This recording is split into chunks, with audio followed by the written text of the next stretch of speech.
À 8h moins le quart, l'interview vérité d'Europe 1, alors que l'Assemblée doit adopter 11 mesures pour améliorer la sécurité routière.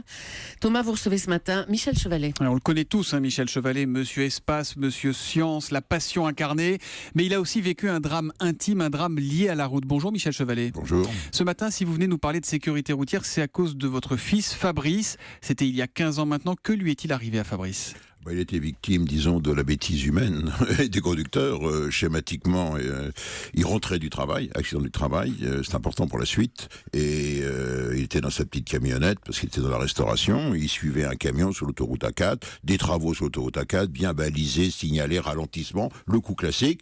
Mais le camion qui était derrière et qui collait à 5 mètres, ça vous connaissez le système, au moment du ralentissement, il n'a pas freiné, parce que le gars dormait au volant, c'est quasiment ça, a tapé sa voiture, l'a poussé sous l'autre camion, les deux camions sont encastrés, il est resté 2 heures dessous, il a survécu, mais dans quel état ? Elle ressemble à quoi la vie de Fabrice aujourd'hui ? Écoutez, quand on est aveugle, et qui me disait encore ce week-end, il disait, tu sais, ça fait 15 ans que je suis dans le noir, ça fait 15 ans que j'ai pas vu mon petit garçon, parce qu'il avait 1 an au moment de l'accident, c'est dur. C'est dur, évidemment. Et cet accident que vous nous décrivez est d'une effroyable banalité.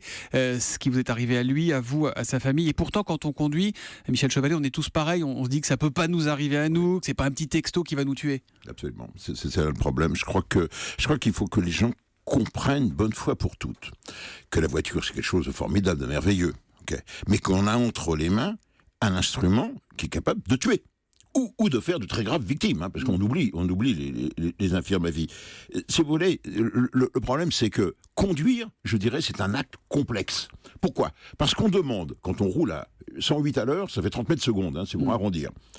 Il faut prendre des décisions en 1 seconde d'une situation complexe, nouvelle, pour laquelle on n'a pas été entraîné. Les pilotes d'avion, ils s'entraînent plusieurs fois en simulateur, pour justement prendre immédiatement la bonne décision. On demande à monsieur tout le monde qui n'en est pas forcément motivé, qui pense à autre chose, qui consulte, etc. Vous voyez la situation que l'on vit tous les jours, et on lui demande de prendre une situation intelligente pour une situation complexe. C'est-à-dire quoi, que la formation n'est pas suffisante, parce que la formation d'un pilote d'avion est beaucoup plus longue que celle d'un conducteur. Elle s'améliore. Vous vous souvenez, ce tollé général, quand on avait modifié le permis de conduire, c'est-à-dire la formation, et qu'enfin on utilise des simulateurs, et qu'on leur dit, voilà, dans cette situation-là, qu'allez-vous faire ? C'est-à-dire, on leur apprend un comportement intelligent. Et là, c'était tollé général, parce que il y a eu, vous savez, un taux d'échec important. Mais je dis non, c'était un progrès. C'est-à-dire, je voudrais dire, même, à la limite, tout le monde n'est pas capable de conduire. C'est terrible à dire. Vous avez écrit un livre il y a des années sur l'histoire de Fabrice, ça s'appelait « Quand tout bascule, ça n'arrive pas qu'aux autres ». Pourquoi aujourd'hui, Michel Chevalet, vous mobilisez de nouveau pour parler de l'insécurité routière ? Parce qu'il faut... Attendez, quand on voit les chiffres, quand on voit... Moi je viens vous voir ce matin, je me suis fait doubler à droite par un camion. Moi, je roulais 90 parce que c'est limité à 90. Je respectais, sur l'autoroute A4. Bon, hop, un camion qui me double à droite et me faisait des appels de femmes sur la 90, mais lui, il roule à 100 à l'heure. C'est pas normal, bon sang, ces situations. Et comment vous expliquez que ça reparte à la hausse ? Pourquoi, là, plus 30% de pluie au mois de septembre ? Disons, des contrôles routiers. Moi, je suis pour les voitures banalisées comme aux États-Unis. Pour sanctionner les incohérences, je voudrais dire, les bêtises, je suis poli, c'est dit, humaines. Moi, je suis pour. Il y a un laxisme des juges. Les juges aussi. Parce que quand vous avez un accident très grave, et vous tuez quelqu'un, vous n'allez pas en correctionnel. Parce que dans le droit français, il n'y a pas eu la volonté de tuer. Voilà, il ne va pas en correctionnel. Moi, le type qui a écrasé mon fils, qui a foutu sa vie en l'air, sa femme a divorcé, il est seul maintenant. Eh bien, ce type-là, il a eu 3 mois de prison avec sursis. On a voulu lui rétablir son permis, parce qu'il travaillait avec, mais mon fils travaillait avec son permis. Lui, il ne peut plus conduire, il est aveugle maintenant. Et puis, il a eu 6 000 € d'amende, je crois. Voilà. C'est honteux.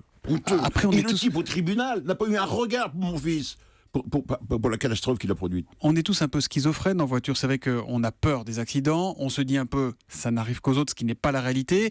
Et en même temps, on dit il faut prendre des mesures. Et quand François Fillon, il y a quelques années, a suggéré de retirer les panneaux qui signalent les radars, il s'était pris sa majorité et toute une partie du pays en pleine figure. Mais les Français, écoutez, c'est classique. Les Français ont un double langage, une double attitude. Êtes-vous pour renforcement de la répression policière, mettons, pour les insécurités sur la route ? Ah oui. Arrêtons ces salopards, etc. Je vous en passe, c'est des meilleurs. Mais quand on le met en application, non, allez, hâte à la répression policière. Arrête, voilà. Vous êtes féru de science et de technologie, Michel Chevalet. Est-ce que la solution, ce sera la voiture connectée, voire la voiture autonome? Est-ce que c'est ça qu'il faut pousser? Puisque les autres mesures, il y en a encore une dizaine qui vont être prises à l'Assemblée aujourd'hui, c'est pas très payant. C'est bien. Je crois qu'il y a des mesures, et notamment de faire sauter l'impunité des chauffeurs routiers, des conducteurs. L'entreprise est obligée de dénoncer le chauffeur, il perdra ses points. Voilà. Et ce qui est vrai aussi pour le stationnement. C'est pas moi je suis à Boulogne, mes bureaux sont à Boulogne. Les voitures sur les passages cloutés, les trucs en toute impunité, en double fil. Moi, ça c'est dangereux parce que quand un piéton contourne, mon fils est en fauteuil roulant. Allez dans Boulogne avec un fauteuil roulant sur les trottoirs. Non, ce que je veux dire, oui, il y a un effet de mode. Méfions-nous dans les technologies, parce que la technologie permet de faire des voitures autonomes, etc. Moi, je dis attention. Si ça renforce la sécurité, c'est-à-dire ça permet des garde-fous pour l'homme, oui.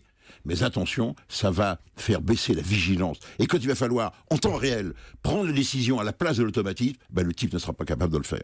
Merci beaucoup Michel Chevalet pour ce témoignage très utile ce matin sur Europe 1. Merci, bonne journée à vous.